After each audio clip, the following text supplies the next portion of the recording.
Switzerland நாட்டின் Crohn's Montana நகரில் உள்ள பாரில் ஏற்பட்ட பயங்கர வெடி விபத்தில் பலர் உயிரிழந்த சம்பவம் சோகத்தை ஏற்படுத்தியுள்ளது. சுவிட்சர்லாந்து நாட்டின் கிரான்ஸ் மொன்டானா நகரில் பிரபலமான பார் ஒன்று செயல்பட்டு வருகிறது.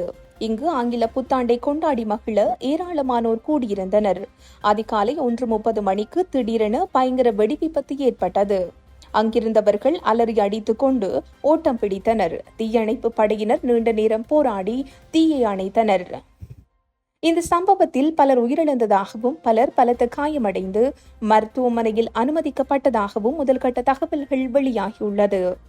2012ஆம் ஆண்டு சுவிட்சர்லாந்தில் நடந்த சியர் ரயில் விபத்தில் 28 பேர் உயிரிழந்த சம்பவத்தை போலவே இறப்பு எண்ணிக்கை அதிகமாக இருக்கலாம் என்று அதிகாரிகள் தெரிவிக்கின்றனர்.